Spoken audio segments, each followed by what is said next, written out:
Yes, could I just welcome everybody to this symposium in honour of John Hills. As you can see, it is being recorded, so if anyone does not wish to be recorded, they should switch their camera or mute off. As we all know, John Hills tragically died just before Christmas last year.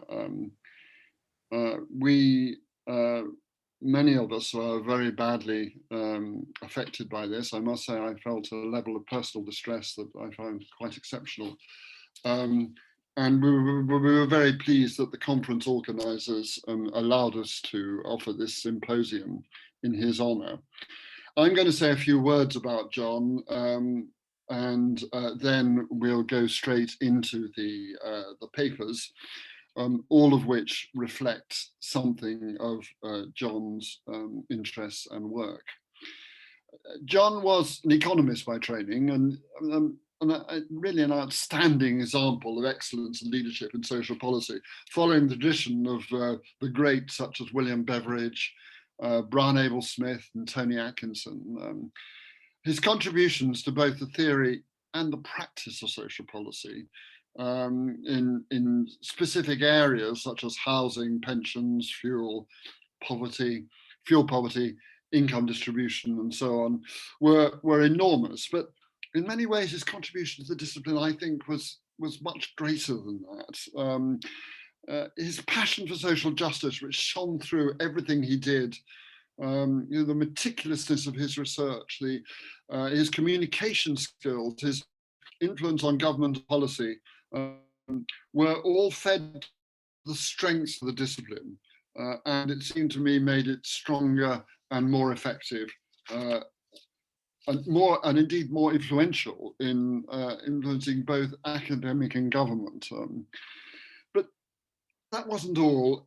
Another major contribution were to the people, to us, the people who work within the discipline. His brilliance, his humanity, his warmth, his understanding, and have all contributed to the growth and the development of the discipline as a whole, and so particularly to the people who work within it, and particularly, if I could emphasize, to a whole generation of younger, outstanding researchers, 4 of whom we have here today. And so without further ado, I think we'll go on to what they have to tell us. I will introduce each one as we go through. Each is going to do 15 minutes presentation. We're going to do it sequentially, 15 minutes as we go through. Then at the end, we'll have a combined Q&A session. In the Q&A session, we'd welcome 2 kinds of contributions. Anyone who wishes to contribute their thoughts about John Hills, reflection on John Hills and his work, we would welcome, and perhaps what they meant to them personally. But also, of course, if people have specific questions on the papers that have been demonstrated themselves. So without further ado, we'll go straight over to our first presenter, Francesca Bastagli, Director of the Equity and Social Policy Programme and Principal Research Fellow at the ODI. Francesca. Thank you, Julian, and hello, everybody. It's an honor and very moving to be here. I will share my screen. See if I can share my slides. So.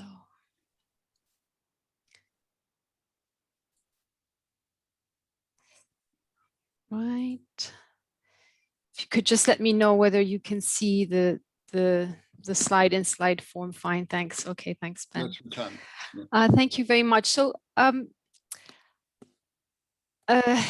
in a letter to the Exchequer dated, the UK Chancellor of the Exchequer dated 30 March 2020, John Hills, together with Ruth Lister, Jonathan Bradshaw and other signatories, advised or called on the government to increase the child benefit as part, and I quote, as a simple, efficient, and cost-effective way to help the government provide urgently needed support to families through the COVID pandemic. Now, this is a short letter and written in the context of a crisis that we're very much still in. So reflecting some of the urgent priorities that governments have in a large-scale covariate shock such as this one, which is to step up provision to people that have been affected in a timely fashion. So it appeals to the question of timeliness, but also of scale, reaching the high number of people that are affected by a shock of this type at the same time. But and it's a short letter, as I say, but the case that it makes refers to some of the age-old issues and arguments that are relevant to the questions of income support, to the design, implementation of income support schemes, and indeed wider tax and transfer systems and welfare, which were very much at the heart of John's work. So they make a reference to issues of population coverage, transfer values, financing, of course, the universal and targeting debate, which are, as I say, one of the areas in which John dedicated his work and his life. And this is, we'll be hearing about other aspects of John's work from others, I'm sure, but I'll be talking primarily to some of the issues around income support schemes in particular. And in particular, I will be referring to a report that examines some of these wider questions around income support schemes and indeed tax transfer systems that I co-authored with colleagues at ODI, which is the institute where I'm based, as well as colleagues from UNICEF. This is a report on universal child benefits that came out actually not long after the letter that John Hills and other signatories sent to the UK Chancellor. It's a report that explores the theory and the evidence emerging from countries worldwide. So we're looking at countries across the income spectrum, low, middle, and high income countries, on against the whole on how variations in child benefit design and implementation features matter to various objectives of policy. And we take a fairly wide approach, looking at issues of compliance with child rights, child poverty reduction objectives, the promotion of dignity of children and their carers, the role of public attitudes, policy feasibility and sustainability, and of course the question of policy cost and financing. And I like to think that in our own humble way in this minor report that the inspiration was very much John's approach to the question of income, tax and transfer schemes, where we need to look at them from various angles and adopting a range of approaches, also methodological ones, in order to come with a comprehensive and full picture of policy. Just to say that co-authors on this work and work that I'll be talking to very briefly today are Emma Salmon, Martin Evans, Natalie Both, and Heiner Salomon, who are at ODI. ODI, by the way, coincidentally, is an institute where I'm based, where John Hill started his career as an ODI fellow in Botswana, 1976 to 78.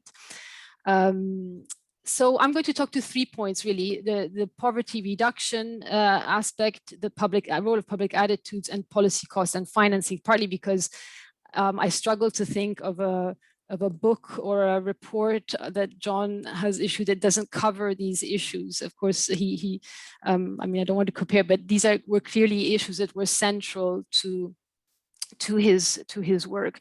So the report is one of the things it does is that it maps and describes the range of types of child benefits that exist. So the inspiration of this report is, and I won't go into detail, but is linked to wider concerns around universalism and targeting, of course, the expansion of reliance on cash transfers so it's as opposed to, frankly, in-kind transfers in countries worldwide. But one of the things we look at is precisely the range and in the details of how transfers can look and be very, very different. At the heart of this is a question of the universal versus selective or targeted issue, which As John said very eloquently, and I'm quoting, he said, there is not a simple dichotomy between services that go to all equally and those which only go to the poorest. There are many options in between. And indeed, this is what a basic mapping of what child benefits look like in countries across the world highlights. We do, yes, and we can identify benefits, child benefits that are fully universal. It can achieve very high population coverage, are paid on a regular basis, are paid for a duration of time. We set a minimum of 10 years that covers a good span of childhood. But then there are a whole range of other types of benefits, what we call quasi-UCBs, that might come close in the sense that they achieve high child population coverage, but for instance, may reach only a smaller subset, maybe paid only for instance, in Ukraine or Belarus, where they're paid for children ages 0 to 3, but not beyond, or in Argentina, where high child population coverage is achieved through a combination of both contributory, so employment-related schemes and social assistance schemes, rather than a single, what we would really define a universal child benefit. All the way to transfers that increasingly rely on means testing, ones that have means tests but still achieve high population coverage. We think of South Africa, where the child support grant reaches 64, 70% of the child population, all the way to very narrowly targeted, means tested, usually child benefits that really reach small segments of the population. So we around that, we look at the different underpinning motivations and rationales for the introduction of a child benefit, how they vary across, as we said, the various details of values of transfers, whether there are any uprating rules or not, population coverage, of course, administrative questions linked to, for instance, the targeting or means testing mechanisms, and then try and link some of what do we know about how variations in design implementation affect, or what their implications are for a range of outcomes. One of the things we look at is poverty impact. I have impact in inverted commas here, because we use, one of the things we do is we use a classic and very simplistic approach of comparing the distribution of pre-tax transfer incomes with post-tax transfer incomes to achieve a sort of approximation of first order effects, if you wish, of cash benefits. And two key points here. These are for countries that actually have UCBs, or what we call quasi-UCBs, so they're all high-income European countries, which is where UCBs exist, essentially. And a key point is that yes, universal child benefits can achieve, can make an important contribution to reducing child poverty. In some countries, you take Germany, Luxembourg, they account for 50% of the reduction in child poverty brought about by cash transfers. And we know that, and this is driven, as is the case in this type of analysis, by a combination of the value of the transfer and population coverage. They both matter, of course. But also critically, what is driving a child, so cash benefits that are not universal, may not be universal, or indeed not child related, also are, account for a sizable, in many cases, majority share of the reduction in poverty.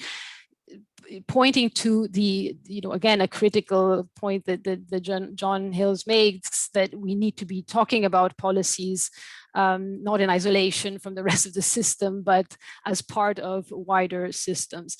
And this shows up also in our analysis for middle-income countries where UCBs or even quasi-universal child benefits essentially are not in place, but where we can use available data to simulate. These are simulations, so again, with all the limitations that microsimulations have because of the sort of assumptions they're based on. It's a very static analysis, but provide an indication of what poverty reduction, child poverty reduction in particular, could be achieved if there were a universal policy in place. But what's interesting in this analysis is and in some sense the beauty of these type of simulation techniques is you can vary the parameters, whether in terms of, so even within a universal scheme, we can vary the parameters of the transfer, whether you, for instance, paying higher values to particular population groups, or within or within the population of children, targeting particular age groups. And what the table here shows, just again by way of example, is the maximum poverty reduction, child poverty reduction that can be achieved with a universal transfer. But what it shows is that for at least 7 of the countries we're looking at, this maximum, let's say, reduction in child poverty can be achieved is via, yes, a transfer that is universal, but where there is some element of selectivity, in the sense that the transfers, higher levels of transfers are paid to lower, households with children that are poorer, so in the lower parts of the income distribution. And similarly, then for other countries, this is less the case. What is more effective from a poverty reduction perspective in this type of approach is one that actually additionally targets or is selective towards younger children. So here the key message is twofold again, and relates back to work that has, and findings that have emerged from John's work. One is that it comes back to the point of the spectrum, where within universalism there can be elements of selectivity, and that those may not as well, but may contribute to the effectiveness of poverty reduction objectives. It also points to how critical, of course, country-specific circumstances are. So we do quite a bit of analysis looking at how variations in the demographic composition of a country, so of course, the number of children in the country, where they are in the income or consumption distribution will matter to what kind of policies we think might work best. But as we've said, these are static analysis with all the limitations that holds. And of course, much of John's work was precisely around the point that of the critical aspects of looking at the dynamics of people's circumstances. And on that, I'm just going to touch upon the question of public attitudes, which partly comes in once you start to move beyond the static and start to look into some of the also political economy questions. And public attitudes, even in the recent reports that John Hill's contributed to or led on, play an important part. We investigate 2 sets of questions, one around the links or any evidence around links between public attitudes to deservingness and support for policy, and then the other side, say, of the question, which is of any evidence linking policy design features to public support, policy budgets, and continuity. Of course, in the theoretical literature, there are claims around how means test or policies or systems that rely heavily on means testing may command a lower public support, lower budgets, and also be more susceptible to discontinuation in context of crisis. Again, the evidence is varies by country, but in summary, on the first point, looking at public attitude studies, generally children are among those population groups that are considered to be among the most deserving. In some countries, yes, it's the older population groups or people that have disabilities, may not be able to earn a living or an adequate income, but children figure prominently among these, indicating that policies that do aim to support or reach children may command broad public support.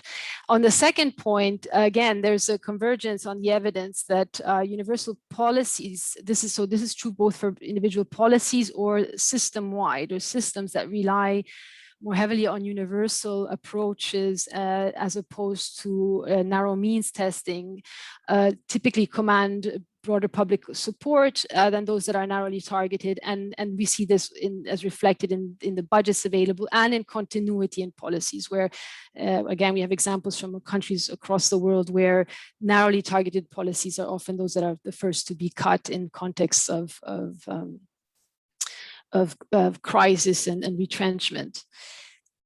The third point that was close to John's heart, of course, is the issue of cost and financing. So, and just to quote, I think he made it very, very clear that we cannot be looking just at the spending. If we are talking at the spending and issues of distribution of expenditures, we need to also look at where the funding is coming from. Otherwise, we have at best a partial picture, but perhaps much worse, a very misleading one. And just to quote John, He wrote, the effect of government on distribution can be understood only by looking at tax and spending together.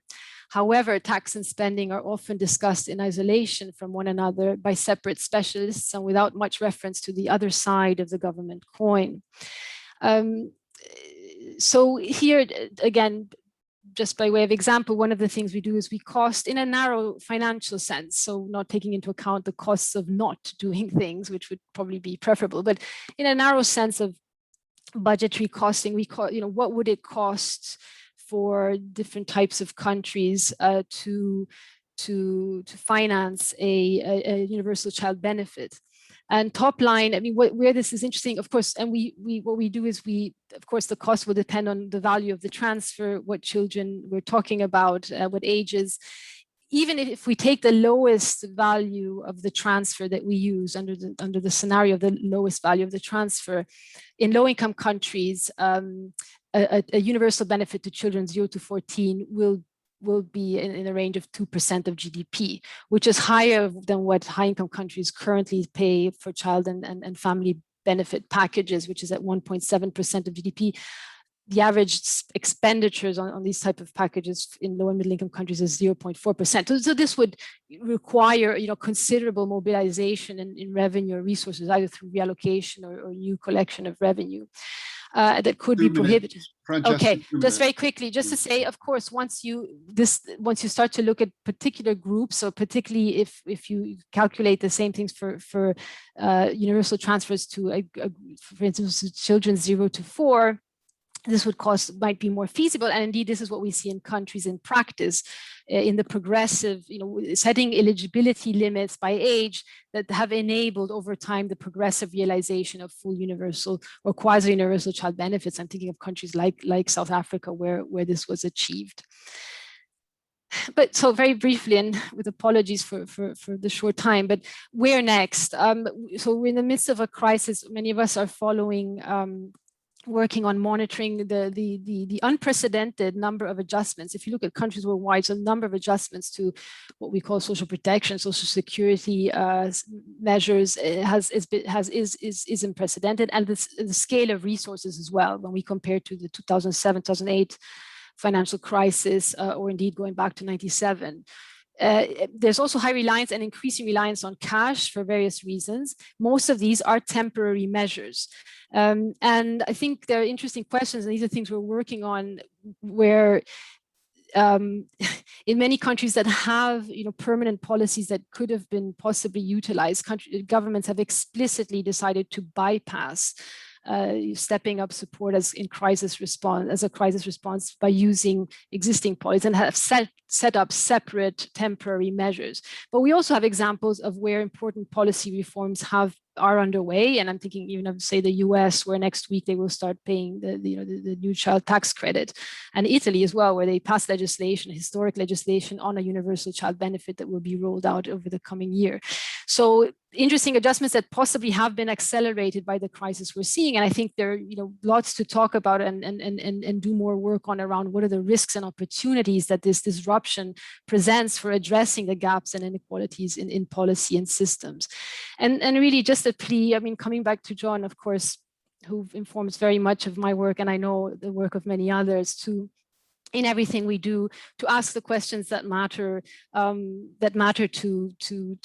those of us that are concerned about inequality, about social justice, to be clear about what policy objectives are and the range of objectives policies, the combinations of different policies pursue, to be clear and pay attention to design and implementation details. John was exceptional in marrying this very detailed knowledge of legislation, regulation, implementation, and practice, and the bigger picture, and make sure we do this for systems as whole and not just individual schemes and not just cash. That's for sure.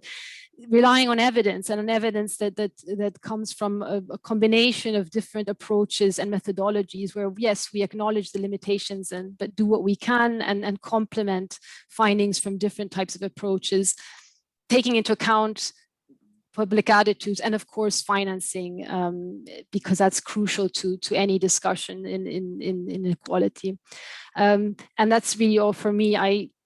just want to remember John in a happy time. This was at my, I would normally not put a photo with myself in it, but this was at my graduation. I think John was very pleased to see me finally having completed my PhD, and I owe him so much, and I'm very grateful to have been his student.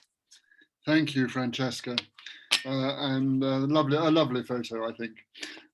Where we now move to Ellie Suh, who is from the Center of Analysis of Social Exclusion at the LSE, which John, of course, founded. She's going to talk about social origin and wealth accumulation patterns among the younger generation in Britain. I should just mention that Ellie, just as like Francesca, and indeed all of our speakers, are actually ex-PhD students of John. So Ellie, over to you.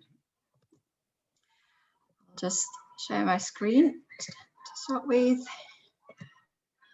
Okay, I hope you can see it in the, full screen coming up. Yep. Great. Hi, I'm Ellie Suh, one of the recent PhD students of John. This presentation, which is titled Social Origin and Wealth Mobility, the Case of Britain's Younger Generation, is based on my thesis, the last chapter of my thesis. So the discussions that I had with John are still quite fresh.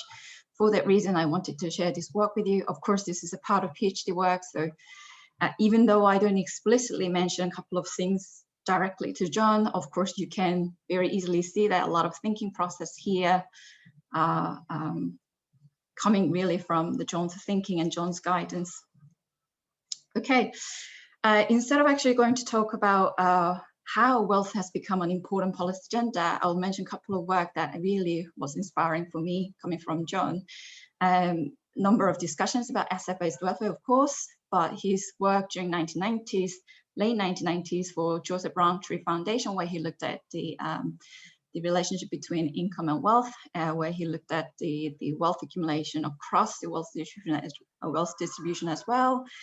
In his work in understanding the wealth inequality really in the UK, especially for the older generation. I think Francesca was one of the co-authors there as well, in the Wealth in the UK book, where they studied quite interesting subject of the substantial housing and pension wealth accumulation among the baby boomer generation. During this period that I was undertaking my doctoral research, my thinking was very much around the intergenerational inequality as an angle to look at wealth inequality. And John was encouraging very much not to forget the intragenerational inequality, because the intragenerational inequality that we see even among the baby boomer generation is what's gonna come down to the younger generation as a new source of inequality. So this study, as you might have already noticed, focused on the younger half of the working age population, because wealth, I think, is going to be a very important part due to a lot of changes that happen, especially in the long-term saving landscape, and the economic condition, of course, is not very favorable compared to the previous generation. And most importantly, the aspect that we really thought was going to be a very important factor, the increasing intergenerational link in parental and adult children's wealth outcomes. So in this study, wealth is approached as a process, accumulation as a process, focusing on the cumulative nature of it. And this is another reason why it's important to look at the early mid stages of wealth accumulation. So for that reason, focused on the age 25 to 49. The central question here is really simple and descriptive in nature. How does the younger generation accumulate wealth? But more importantly, we need to understand if there are systematic advantages or disadvantages in how they do so across different time points. Why is it important? Of course, because the findings of this study hopefully will inform policy, but more importantly, it can actually point out to the early stages of where the inequality actually takes shape, and hopefully will contribute to the discussion of the asset-based welfare that's very much discussed back then. Quickly about the data and analytical strategy here. I use Wealth and Etta survey. It's biennial survey, so it's done every 2 years. And I use the third to fifth wave between 2010-12 to 2014-16. Followed a longitudinal subsample of age between 25 and 49. That's produced about 2,500, not a huge size, but decent sized sample. In terms of methodological details, I took what's called an individual balanced sheet approach, which I will explain later. And we thought that it was really good to have some sort of a typology set up. And to do that, typology of wealth accumulation patterns, what I called in the end saver types, and I do that using factor mixture modeling.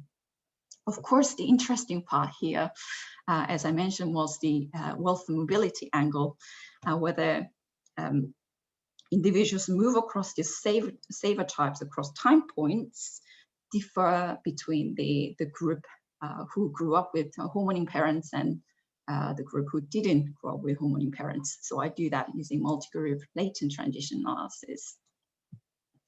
Just wanted to briefly mention wealth as data. John very much encouraged me to look at the richness of data that actually wealth can bring in terms of, because there are some studies that actually look at wealth as a one figure collapsed into one, which is closer to net asset. But if we need to really understand how people accumulate, we really need to focus on the different types, different aspects of it that actually bring all together to understand how individuals engage with the system. So to understand risk perception, preferences, and pattern of engagement. To do that, 4 aspects are considered here. Types of financial, housing, pension. Ownership, so it distinguishes access and debt. So what's owned and what's owed. And access, how easy it is actually to access that particular wealth accumulation vehicle. Liquidity is another concern, of course. And most obviously, there is a value to it, of course, that there's amounts that we can think of. So the data is organized in this way. These 4 aspects are actually helping me to produce these 9 different variables: cash savings and financial investments, housing, only counting main residence. But there are 3 different types of pensions, depending on the employment types and what's most relevant feature. Consumption debt, such as credit debt, credit card debt, personal loans, such as the loans for the cars, for instance. And of course, there's also mortgage debt as well. So these are actually becoming the data. Result, straightforward. 4 saver types were found in the cross-sectional model. There are 4 types: individuals, investor savers, traditional savers, property saver, dis-savers, and under-savers. And on the right-hand side, I have explained the characteristics of this, the legend for it. So the total level of wealth is indicated by the pound signs. The particular wealth accumulation vehicles are actually marked with each icons, as you can see in the middle part here. And then I use traffic light system just to indicate the level of wealth held in the specific wealth type, except that when it's debt, it's the opposite scale. So looking at the investor savers, we can see the high level of cash savings and housing wealth, but medium level of financial investments and defined contribution, defined contribution pension. For traditional savers, medium level of cash saving, high level of housing wealth and defined benefits, very much similar to the previous generation, we thought. For property saver, dis-savers, we're looking at low level of cash savings, but medium level of housing wealth, but high level of personal loans. That was quite particular about this group. Under-savers do not have much other type of assets, but had a little bit of cash savings. And so these are actually the 4 saver types that came out of the model. It's an interesting finding, but where do we go from here? What do they tell us? Well, I used these 4 different types in the first time points and see whether these people actually change their saver types across the different time points, to time point 2 to time point 3. So these red arrows are actually indicating the wealth mobility, transition probabilities. Of course, because we're looking at wide age groups, we need to understand the initial conditions, where they actually belong to, what type of saver types they belong to at the first time point first. And part of the covariate that explains is also parental home ownership, which is an indicator that I use for social origin. And this is important because that helps answering the question whether the transition probabilities differ by parental home ownership. So straight to the results. If we look at the wealth mobility part of it first, the top row presents parental home ownership group, bottom row non-parental home ownership group, and the bottom everyone, summarized regardless of their social origin. As we can see, the large proportion of people actually are stable, whether they belong to one group or another. So we can see that once they belong to the first saver types in the first time point, they are more likely to stay in the same saver types. Of course, the figures that we see, the proportions of people moving upwards or downwards, slightly bigger for the parental home ownership group, but it's not really clear whether that is clear indication of higher mobility, for instance. But what happens if you look at the initial saver types where they belong at the first time point? I think this is what's really driving the notion of wealth mobility here.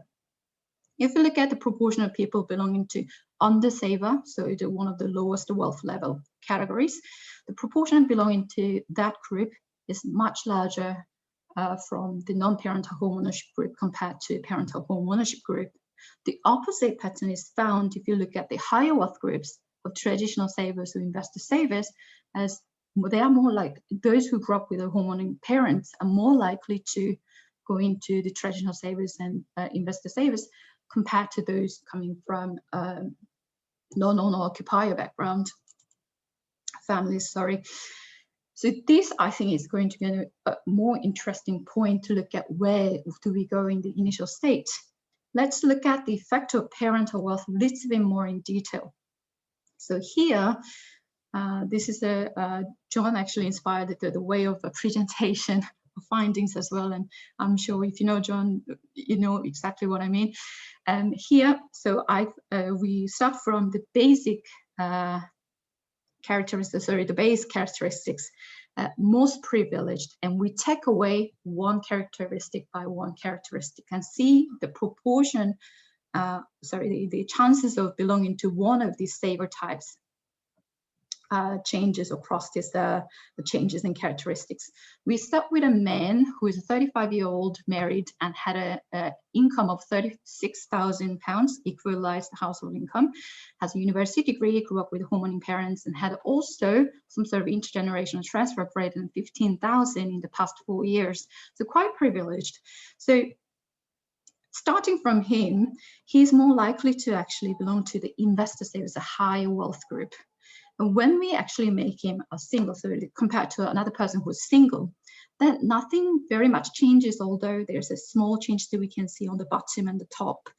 When we take away the characteristics of no inheritance, what happens, there's chances, actually the darkest bar indicating under savers, the lowest wealth group, increases drastically from 5% to 25%. So this is we can already see the effect coming from the not having inheritance. What happens if this person was a female? Nothing very much changes, and changes happens between this proportion of chances belonging to traditional savers. Indeed, there are more females in the traditional saver group. What happens if she didn't have a degree level education? Her chance of actually belonging to under savers grew more, from 25% to almost 40%. And if you look at the two lowest wealth categories, the chances are actually much higher than her belonging to the top two wealth groups. This, we only looked at the parental home ownership group. So what happens when we compare to non-parental home ownership group? The top part of this chart. Ellie, 2 minutes. Thank you. Top part of chart, we have seen that already. So let's look at in comparison with the lower half of the chart. Here, we don't have to go very much into detail, but because we know that the darkest color represents the lower wealth groups, and the more that comes to the left and the right-hand side means that it's going to be a higher chance of actually belonging to the lowest wealth group. What we can see here is that the lowest bar, the darkest bar actually grows relatively quickly as we come down to the less privileged characteristics and sharper in the non-parental home ownership group. What it actually means is that the effect of parental home ownership is felt much sharper for those who are, depending on the children's socioeconomic status, and disadvantage is more pronounced when we actually go down to the lower socioeconomic status. Looking at these results, John and I have been thinking about, okay, what does that mean? It confirms what we actually hypothesized, of course, but what does that mean in terms of policy implications? We thought about whether this actually points to another set of hypotheses that talks about 3 different stages of wealth accumulation. The first stage is wealth forming. So this is the undersavers who have a little bit of a rainy day savings to be able to mitigate everyday risk. Go over that, we have people who are able to organize wealth, such as the property savers, the saver, perhaps to a degree traditional savers too, who are able to look to planning some life cycle related risk. And then beyond that, we have people who are actually then able to build wealth using some market-oriented wealth accumulation vehicles. But what's important here to understand that if you put the parental characteristics into consideration, what happens is that some people are more likely to be stuck in one stage, initial stage, wealth forming stage, and not be able to move as fast into different stages of wealth. So this actually really challenges the concept of wealth is the individual's effort. No, there are a lot more going into that. The parental characteristic, your socioeconomic characteristics, except that socioeconomic characteristics of individuals are also, to a degree, a product of parents' socioeconomic status in the UK. So that leaves us a quite important question in terms of policy. What does that mean? So John was raising this question of, if we want to tackle, so many people look at wanting to provide for their children as a very natural thing. But this is also bad for inequality, the growing inequality in the society. If the state wanted to do anything through the policy, then it might be actually competing with the parents. Will they be able to do that? What's the most effective way of doing it, for instance, if they want to do that? So I don't think this discussion is actually ending, because I think there's a number of studies being done here. I think we need more evidence to be able to say any conclusion in this area. But I think that was one of the most interesting discussions that I had with John studying this topic here. Well, with that note, I'll finish. Julian, do I have another minute or? Just the 1 minute. Just the 1 minute. Okay, thank you very much. I just wanted to, I don't have a photo because I graduated last year. And with COVID, we didn't have a graduation. So I don't have a photo with John, but I just wanted to quickly say where to find John in my data in a way. So this is to show, this is a part of my analysis that actually shows the continuous part of the model. Okay, putting away the technicality aside, here in the radar chart, we want all 3 lines to be on the same side for the model to be a strong model. And then I realized there's a difference in this small corner here, which indicates defined contribution. And coming from this defined contribution was not very important in the earlier time point, became much more important for the younger generation's wealth accumulation in the later points. And I was wondering, okay, that's very strange. What change happened? Well, we very well know what happened. This during a 4th wave, automatic enrollment was actually implemented since October 2012. These are actually taking up the recommendations of Pensions Commission, which is what also John took part. A lot of actually his work was actually based on that. The changes here that we see really highlights the impact of automatic enrollment coming in there and highlighting that it's becoming a more important part of the younger generation's wealth accumulation. So when I found this, I thought that it's very nice feeling to actually see that John's work that he has done a decade ago is really coming into the data, and I can see it, how that actually benefits the younger generation. And of course, you can imagine that John was very happy to also see this even if it meant that the model was not as robust as it should be. It's better for the society. With that note, I'll finish my presentation. Thank you very much, Ellie. Immense gratitude to John Hill. Thank you. Thank you very much, Ellie. A nice way to end. Okay, now we're moving to Ben Baumberg Geiger from the Department of Social Policy at Kent, also one of John's PhD student. He's going to be talking about performing trustworthiness, credibility, and with work among the work of prominent social scientists, as indeed we can see on our screen. Ben. Thanks, Julian, and thanks for arranging the symposium and for inviting me to speak. My presentation is going to be slightly different, both in everything, its content, its style, and in a way how it connects to John. But I'm going to explain that in just a second. Let me firstly explain why I think we need to talk about credibility. So on some level, we need credibility, we need legitimacy in the research we do in order to have an impact. If people don't trust us and they don't believe what we say, then it doesn't really matter what we're saying to them. It's not going to have any impact on anybody in any different way. Now, I can't go into this in any detail, but we can come back to this in the Q&A, I guess, or afterwards. The way that we talk about legitimacy or credibility in social policy and sociology, we don't talk about it very often. It didn't really feature very much in my training at any level. And when people do talk about it, it becomes entwined with scientism. By that, I mean, the people that are talking about credibility tend to be people who are pushing a particular conception of what it is to be a social scientist, often saying we need to be value free as much as we can do, or value neutral, and that is the way in which we get credibility. And they're the people that talk about credibility. And on the other side of that, you have people that point out that like philosophically and ethically, value freedom is not attainable or desirable.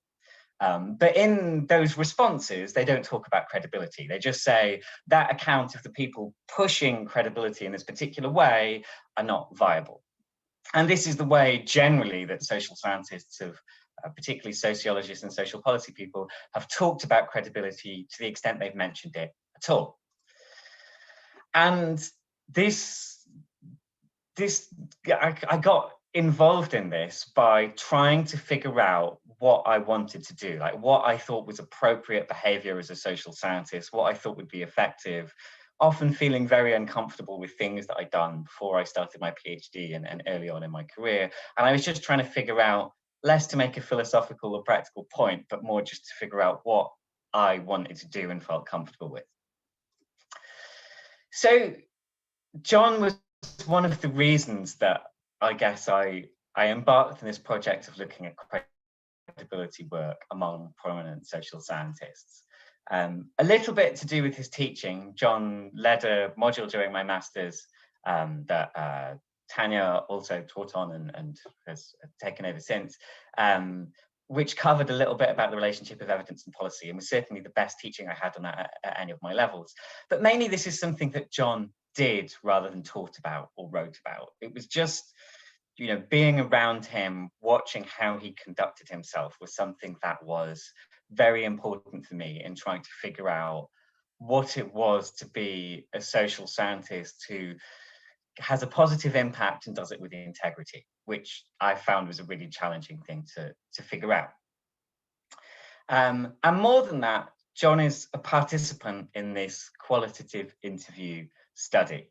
And he gave his consent to be named as a participant in it and to have his name attached to some of the quotes in there. So in a way that is hopefully often nice, but possibly also strange for people that knew John, we have some of his words that will be coming through in his presentation. So this is just one of the things he actually said in an email to me when I sent him the paper. I hadn't realized I'd been doing credibility work all these years, but it does make sense. So not all of the quotes are going to be from John, but a number of them will be, and I'll point out where they are. And as well as his inspiration for it, it's nice to have his reflections on it in there too. Very quickly on methods, I'm not going to talk about this very much. I spoke to 21 prominent social scientists, one of whom was John. The paper that I'll link to in a second talks about 16 of them, because I was publishing in a sociology journal and I was told not to include anybody that was a political scientist because that was not relevant. So that's why there's a distinction in the terms of the numbers. And this was kind of a purposive sample, not a representative sample. So I chose people to speak to who I thought would be interesting and relevant for this, but we'll come back to later on the impact that will have had on the things I might have found. So did I find that social scientists did credibility work? Well, there's one, the value-free approach to this I found was quite rare. So we might call this the John Curtis approach. So John Curtis was one of the people I spoke to, again, giving his consent to be named. So many of you might know John Curtis. He's the face of the exit polls on the BBC and one of the kind of main experts on political polling in the UK. There's lots that can be said about John. I mean, he sort of looks like a stereotypical academic in some ways, and this is sort of commented on in the media. But John Curtis has a very particular attempt to be completely value-free or value-neutral. And this was a conscious decision that he made as a postdoc. The most striking thing that he said is when he's on TV talking about election studies, and the polls at a general election, if someone makes a joke, he doesn't allow himself to laugh about it unless he thinks whether it's a partisan joke or not a partisan joke, and he'll only laugh if it's non-partisan.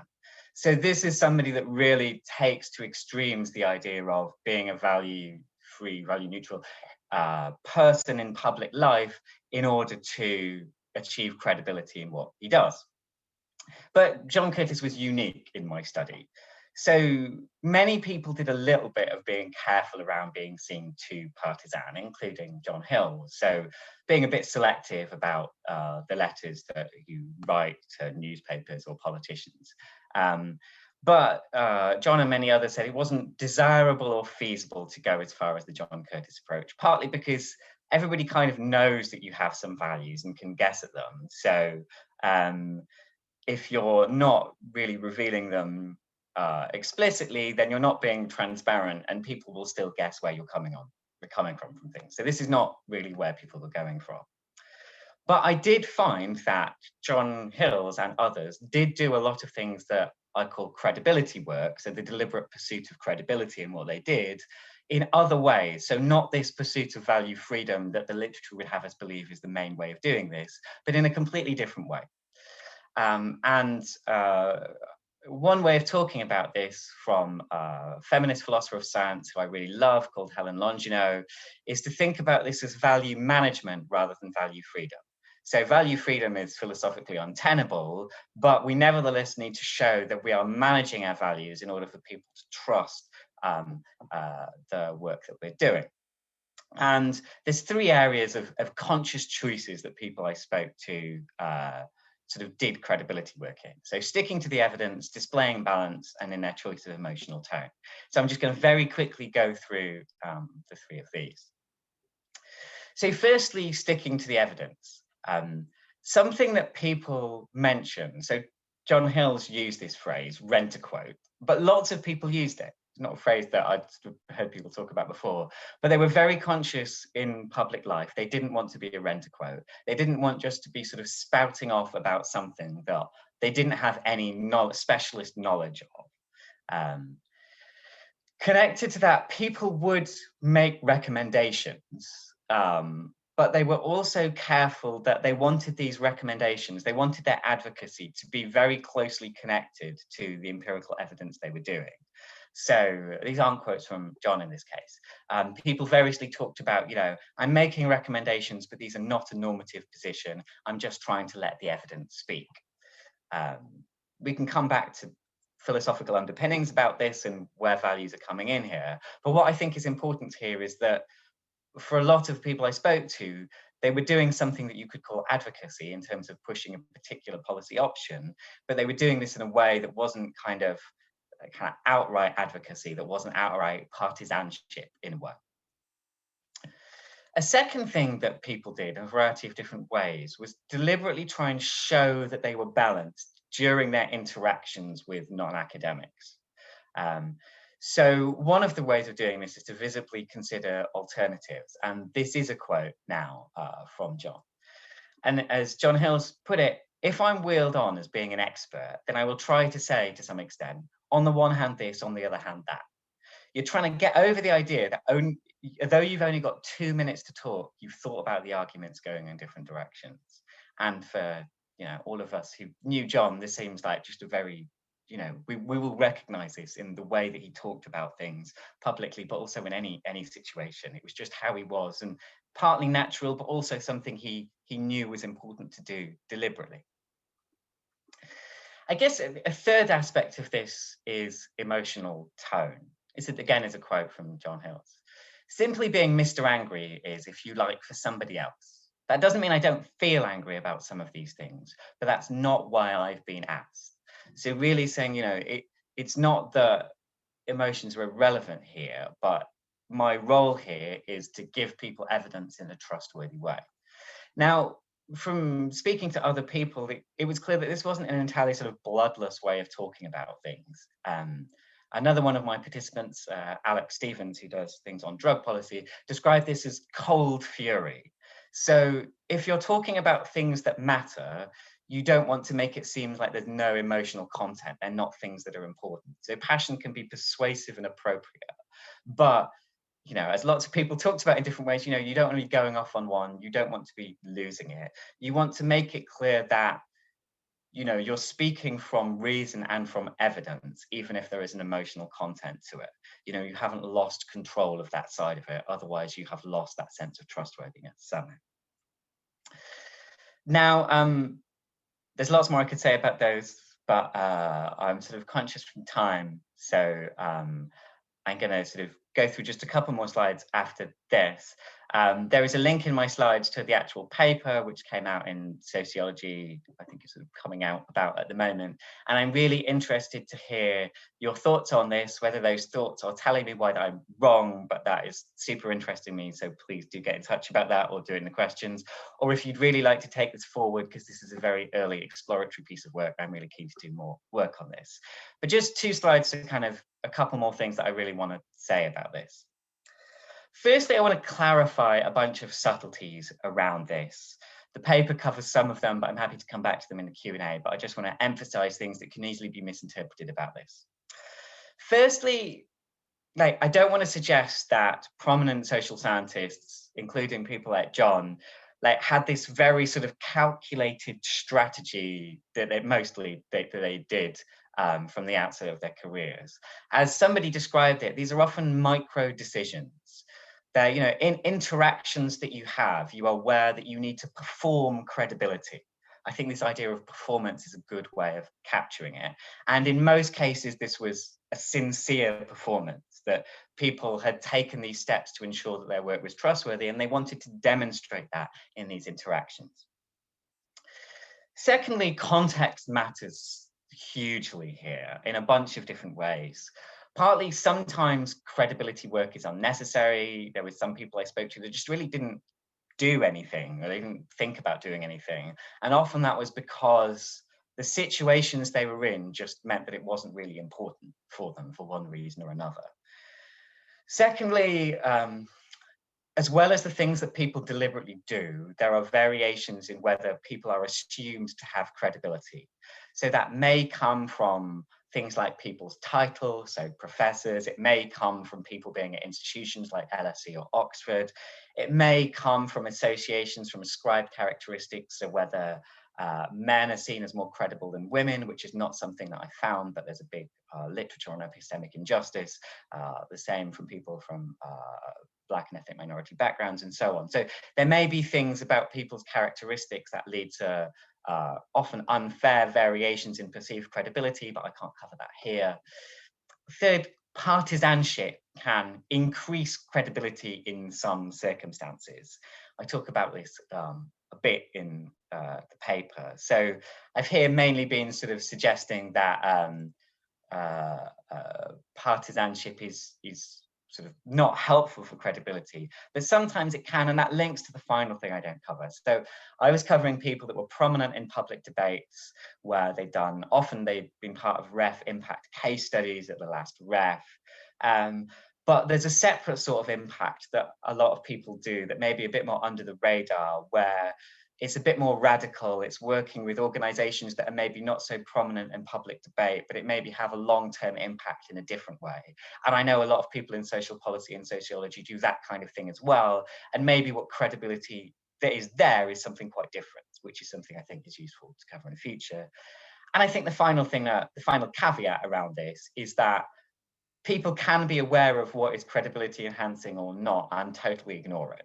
Or as one of my participants said, I just don't think people really change their mind by much. So I don't really take steps to avoid pretending I'm anything but an old lefty, as an unnamed person put it in the study.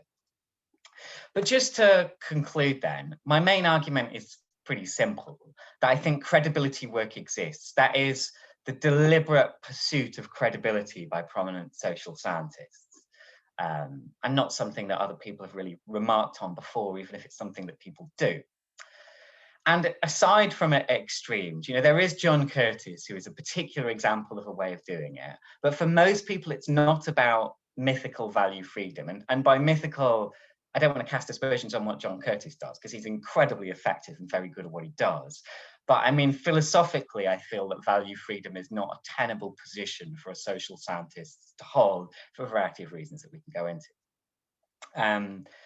Instead, we can demonstrate that we are managing our values in a way that means that we're trustworthy.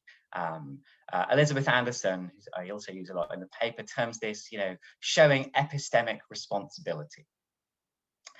And just coming back to John within this, as well as kind of inspiring this study, I think, for him, going forward for me, he still represents a lot of these things about how to conduct yourself as a social scientist. And that goes in a whole bunch of different ways, his integrity, his kindness, his ability to support people, but also as a way of not being value free, but being very careful to try and make sure that he is trustworthy and he is seen as trustworthy. And this, I think, is a core part of the way that he was as a social scientist. So I'm going to stop there. Thank you very much, Ben. Yes, I must say, I rather agree with your last bullet point that John was an almost perfect example of passion with credibility, or credibility with passion. Our next speaker, our last speaker, is Tania Burchardt, who co-organized the symposium with me. She is associate. She was director of case, following on John as director of case at LSE, and she's still associate director of case and deputy director of the Suntory Toyota International Centre for Economic and Related Disciplines at the LSE. She's going to talk about the state of welfare over 46 years. Tania. Thank you very much, Julian. Can I just check, are you seeing the notes screen or the slide screen? The slide screen. It was the slide screen. The slides. No, that's the notes. The note screen is not right. I'll well. swap back. So that's the correct one. Yes. Okay, thank you very much.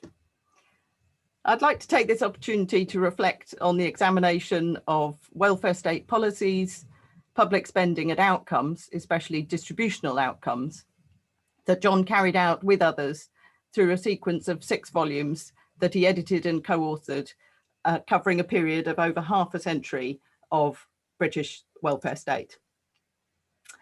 So here are the 6 volumes, starting with the State of Welfare in 1990, going on to the State of Welfare second edition in 1998, the More Equal Society in 2005 with Kitty Stewart, with Tom Sefton, Towards a More Equal Society in 2009, with Ruth Lupton on social policy in a cold climate in 2016, and with Polly Vizard in 2021, social policies and distributional outcomes, which is currently in report form, but we hope, become a book in due course.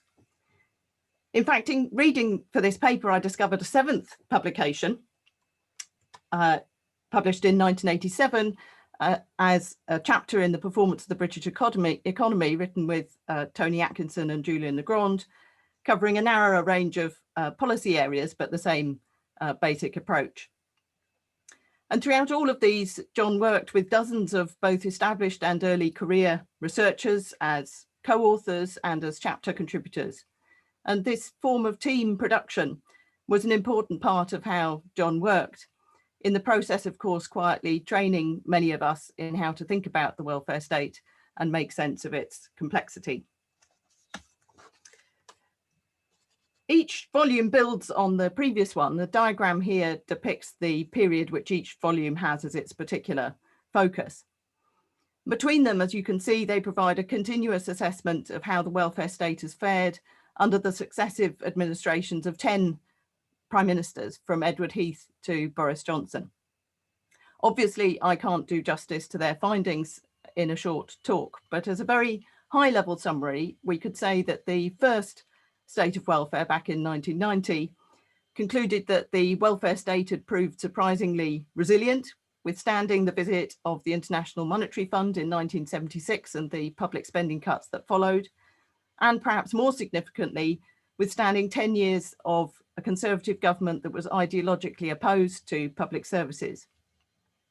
State of Welfare 1 concluded that there had been a slowing of the growth of the state, but not a rolling back of the state. The second State of Welfare extended the analysis to the end of the Conservative administration, a period which Howard Glenister and John, in the conclusion of that book, characterised as welfare with the lid on. In other words, a period of constrained budgets set against rising expectations and demands. Then the pair of books covering the new Labour administrations highlighted the importance of the new or renewed recognition of poverty and social exclusion as policy problems in that period, and the success of the attempts, particularly in the first part of the 2000s, to address them, but suggesting also that momentum had been lost from around 2005 onwards. Social Policy in a Cold Climate studied the period of the 2008 financial crisis and its aftermath, and highlighted the success of Labour's initial response, continuing to spend and allowing the welfare state and social security in particular to do its job of mitigating the impact of a crisis, but was followed, of course, by the period of what Social Policy in a Cold Climate termed selective austerity under the coalition, in particular hitting families with young children when both services and cash are looked at together. Most recent volume, Social Policies and Distributional Outcomes, looking at the Conservative administrations from 2015 to the eve of the pandemic, found limited evidence of tackling the burning injustices that Theresa May had referenced in her first speech. In fact, social progress had stalled or gone into reverse across a range of indicators, from child poverty to educational and health inequalities and unmet need for social care. And moreover, SPDO found that capacity and workforce pressures had built up in public services over this period, meaning that we entered the pandemic with systems already under significant strain. One of the interesting things in looking across this period is the gradual expansion of policy areas, not only that are considered in the books, but also that are considered to be social policy. So in that first volume with Julian and Tony, the coverage was just health, social security and housing. But by the time of the first State of Welfare, the 5 traditional pillars of the welfare state were apparent. Moving on into the Labour period, early years became recognised as an aspect of social policy really for the first time, also neighbourhood regeneration, and increasing recognition that wages policy and work activation had important connections with and were integral to wider social policy. Also in this period, the cross-cutting analysis of ethnic inequalities were incorporated for the first time in the 2009 volume, together with a focus on other marginalised groups, really reflecting the era when social exclusion was a dominant policy frame, but also John's work for the National Equality Panel. And further expansion in the most recent 2 volumes, as you see on the chart there, including to physical security and thinking about the interface between social policy and criminal justice. Taken as a whole, the books, I think, offer a fascinating reflection of the changing preoccupations during the 30+ years over which they were written, but also indicate the porous boundaries of the welfare state and how much more of policy as a whole can now be considered social policy. So I hope I've already given you a flavour of what the State of Welfare series is all about. I'd like to turn now to why I think this represents an important endeavour, and then try to characterise how John went about crafting the analysis contained in the books. I'll highlight some key insights for welfare state analysis and for policy, although this will necessarily be highly selective, before finishing with some brief reflections on how we may take forward this tradition in the future. So I think John's view was that it was part of a well-functioning democracy for governments of whatever colour to be held to account through independent scrutiny of their decisions and the outcomes that they achieved. This was relatively straightforward for the Labour administrations between 1997 and 2010, because, as you may remember, they specified dozens of targets and produced data to monitor them. Earlier administrations had also sometimes specified targets, but had rarely made data available to monitor them. And later administrations have produced terabytes of data, but often expressed goals only vaguely, making that kind of evaluation and monitoring more difficult. So alongside holding governments to account on their own stated goals and targets, it's been important throughout the State of Welfare series to use independent standards to evaluate government's performance. And that, of course, is much more difficult, and knowing which standards to apply is more difficult. John, of course, had a consistent focus on inequalities and on the most disadvantaged, and the indicators that run through all of the books reflect that focus. Another important function of the State of Welfare series was to counter oversimplified narratives in public debate. So in the second State of Welfare volume, for example, John wrote, "The stereotypes of both left and right are wrong. There was neither a rolling back of the state after 1979, nor a system exploding out of control." And then again in the conclusion to Towards a More Equal Society, the second New Labour volume, wrote, "The findings of this book will come as a disappointment to 2 groups of readers. Those who might have hoped that a Labour government in power for over a decade would decisively reverse the gaps in society that had widened over the previous 2 decades, and those who were expecting to see a simple picture showing the betrayal of egalitarian ideals." And these are perhaps examples of the credibility work that Ben was just talking about in the previous paper, as well as showing the way that John was trying to inform and nuance public debate rather than these caricatured positions that all too often are what we hear and read in the media. Thirdly, John was deeply committed, as we've heard, to informing policymaking wherever possible. And there were perhaps 2 main ways in which I think the State of Welfare series contributed to this objective. Firstly, they provide an assessment of current areas of strength and weakness. For example, the second State of Welfare volume provided a baseline assessment for the incoming Labour government. Educational outcomes and housing standards were improving, but inequality in market incomes and unemployment were deteriorating, and social security was in danger of losing its preventative function. It was setting out an agenda for a potential incoming government. And secondly, because turnover among ministers, advisors, and to a lesser extent civil servants is so rapid, an important function of the State of Welfare series is to act as a sort of plug-in institutional memory. John often commented on how quickly lessons of the past were forgotten, and I think this will be a common experience among those of you who've engaged with policymakers over the years.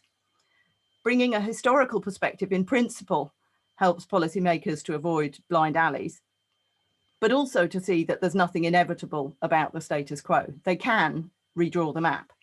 There were not always 4.2 million children in poverty in the UK, And if Social Security does target child poverty can fall.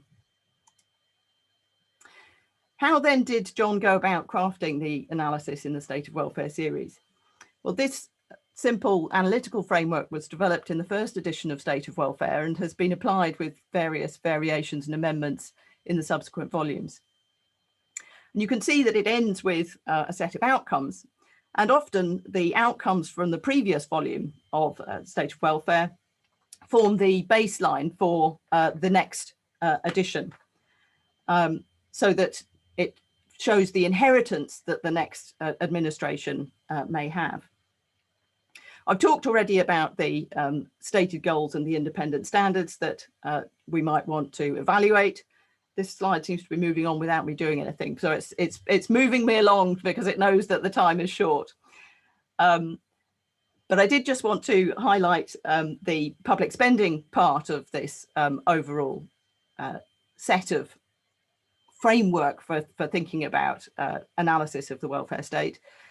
Because in reading for this paper, I look back at the first chapter of the first State of Welfare, where John sets out an absolute masterclass in making sense of the myriad different measures of public spending. And what he sets out so clearly, very much picking up on something that Francesca said at the end of her presentation, is that there is no one truth about public spending. It all depends what question you're asking. So which measure of public spending you may want to focus on depends on the question that you're asking.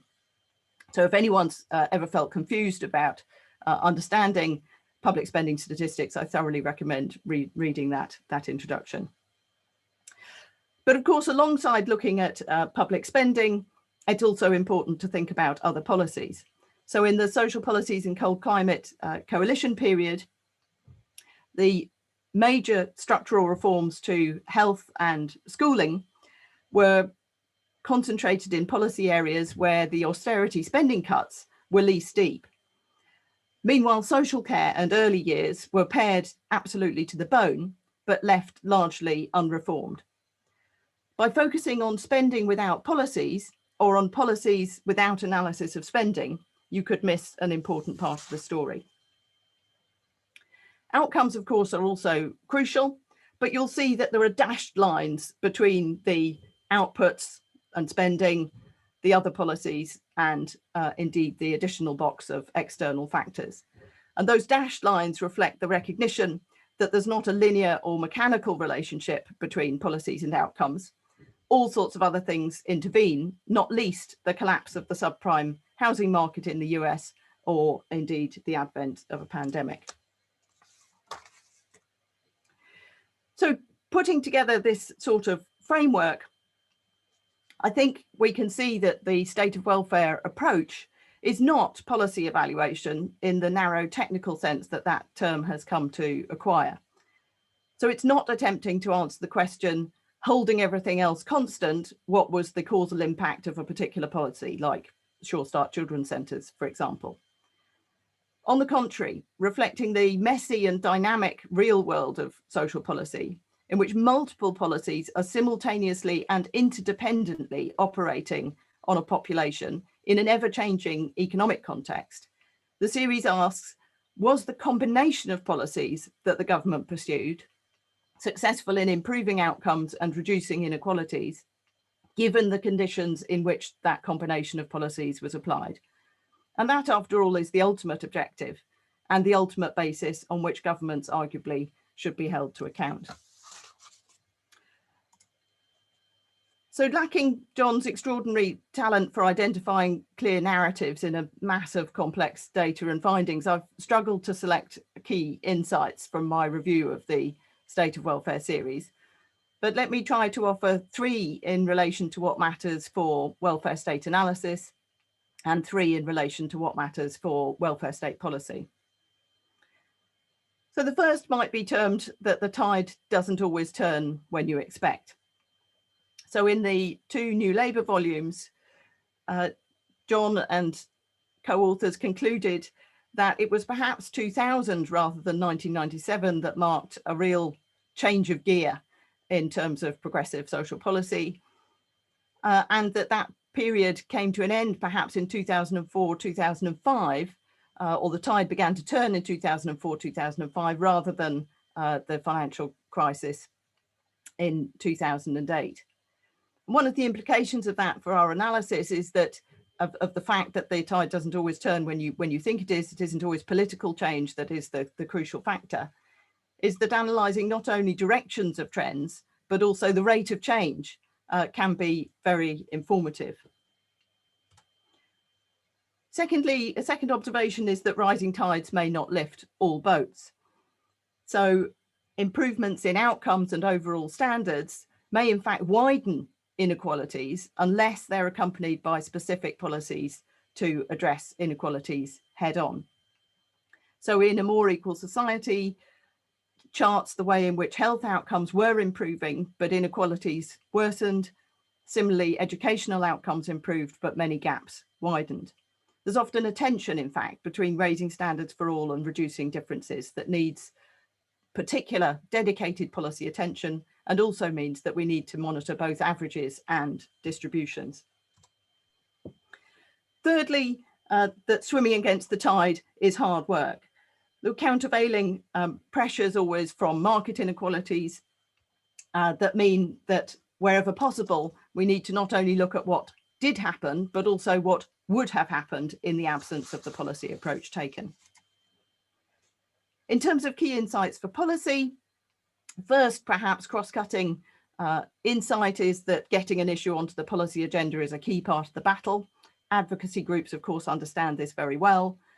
And it matters not only to get the attention of the policy department in question, health or education or whatever, but also the central departments like Treasury and Cabinet Office, very apparent in the period of social exclusion and the social exclusion unit, for example. And that particularly where that's accompanied by specific accountability, policies can really have some bite.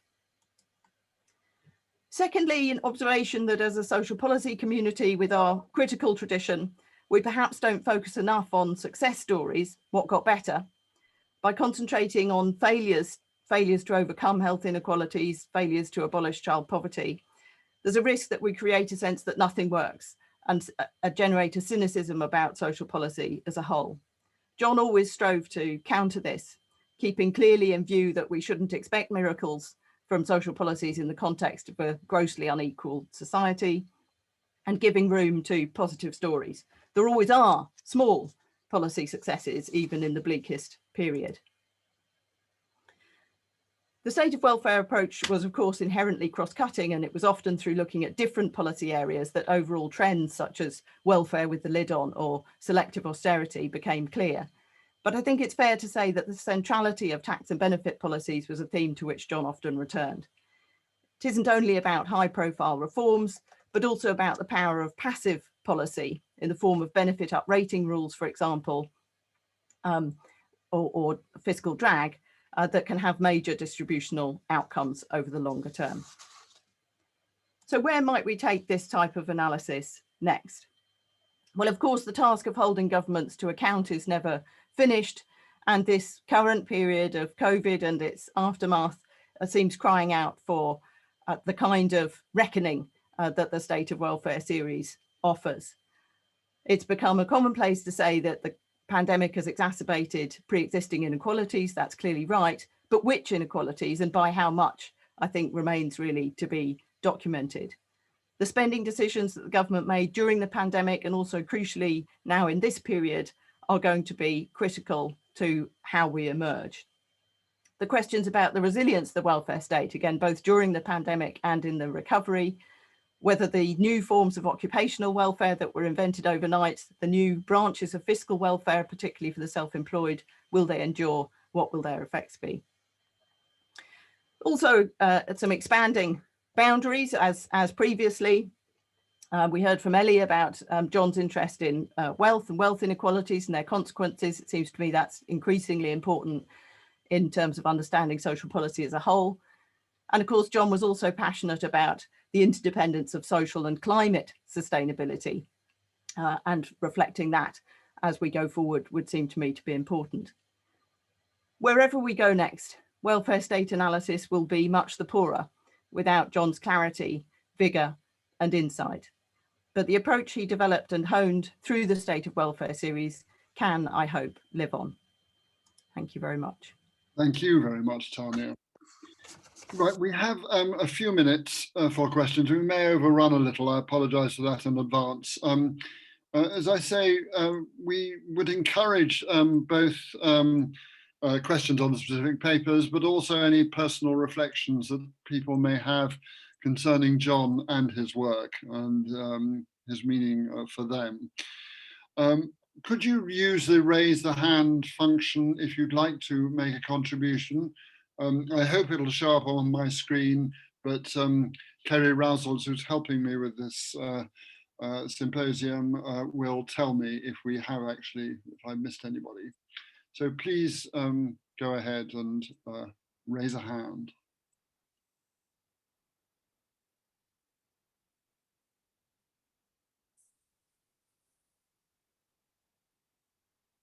I can't work out how to raise a hand, but could I say something? Yes, Yeah. indeed.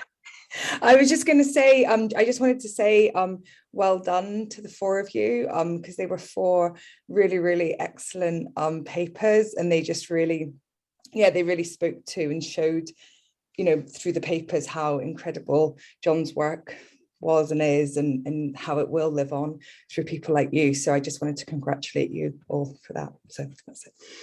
Thank you, Ruth. Gary. Yeah, just a quick thought looking ahead. I wonder if one of the frames that we might introduce into our discussion about welfare, I mean, it's implicit in a lot of what's been said, but also needs to be made more explicit. It is a frame around the concept of exploitation, and I don't just mean labor exploitation. It obviously takes place in other contexts, but in the last 20 years, for example, we've had the growth of interest in the issue of modern slavery, but we're now looking at a labour market with, you know, the gig economy and so on and so forth, where the question of exploitation is going to become very central. Yes, that's a key issue that we really didn't, in the whole of the state of welfare, we didn't really exploit to the degree that, do you think that, you think it's going to become worse, the level of exploitation? Well, absolutely. We can see it in all sorts of ways. The new immigration bill, which is going to pass through Parliament, is going to now emphasize the time-honoured distinction between deserving and undeserving refugees and asylum seekers. We have, as I say, a growth in the gig economy. We've had a slight kickback with the Uber drivers, but they've been effectively ruled out of order. Modern slavery numbers are just increasing very rapidly, despite the difficulty of collecting data because of COVID. So I think if these were gathered together under a heading exploitation, I think that would be a very useful frame for a future program of work. Thank you, Gary. Well, we're coming near the end of our time. Are there any final points anyone would like to make? I see no other hands up at the moment. Sorry, I can't. Yeah, sorry, I don't. You can't actually physically put your hand up with the reactions at the moment for some reason. Can I just say thank you very much to everybody. I haven't been to an SPA conference, but I've been working in this field for 20 years, and I do know Gary quite well because I've written a chapter in something he's edited. But I'd never met Professor Hills, but I'd read his work, and it had been very influential in the work that I had done, which looks at disparities of outcomes.